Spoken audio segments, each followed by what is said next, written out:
This is National Native News. I'm Antonia Gonzalez. There was a hung jury in Rapid City, South Dakota Wednesday in a case against founder and CEO of the Native-led organization NDN Collective, Nick Tilsen. After 3 days of hearings, a mistrial was declared. Tilsen's accused of assaulting a police officer in 2022. He's facing charges for aggravated and simple assault on a law enforcement officer and obstruction of a law enforcement officer, facing 26 years in prison. In a statement, Tilsen said he's grateful for everyone who stood with him, adding, "The fight's not over." The state has 45 days to notify the judge of intentions to retry the case. The rate of Alaskans dying from drug overdoses declined by 5% in 2024 compared to the year before, including a decline for Indigenous Alaskans, according to a recent state report. That's a welcome reduction after the state saw its highest number of overdose deaths on record in 2023.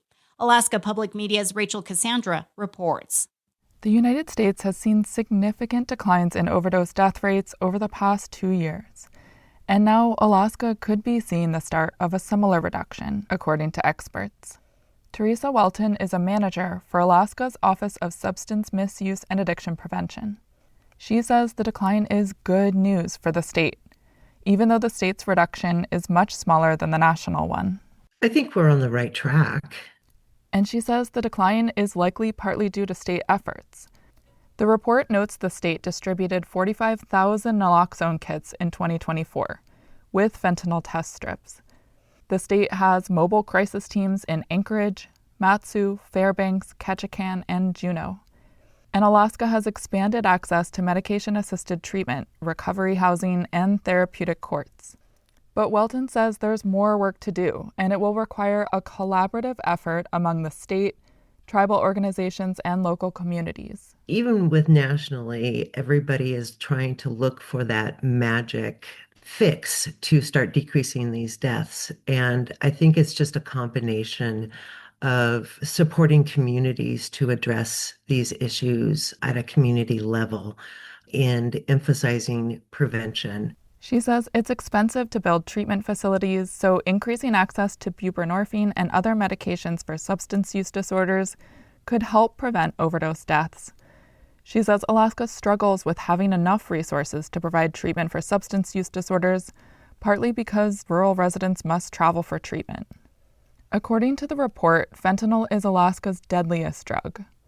It contributed to more than 70% of overdose deaths in 2024.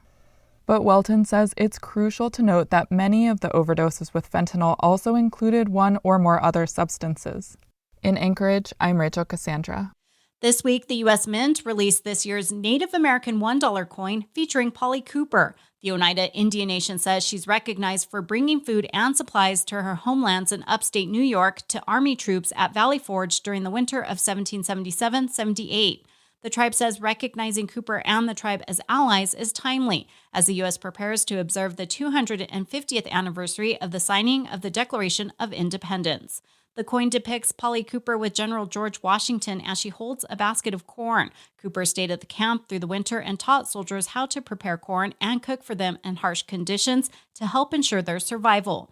Oneida Indian Nation Representative Ray Halbritter says the Oneida people became America's first allies on some of the bloodiest battlefields of the Revolutionary War. According to the tribe, nation members continue the legacy of military service, serving in every major American conflict since then. I'm Antonia Gonzalez.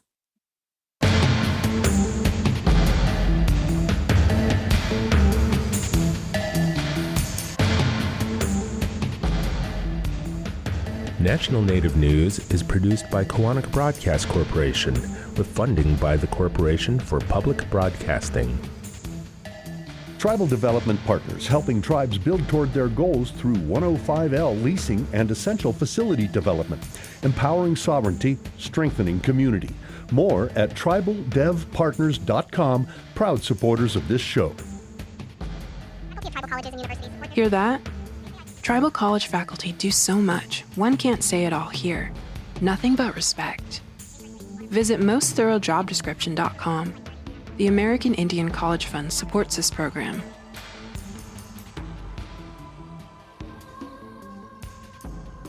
Native Voice One, the Native American Radio Network.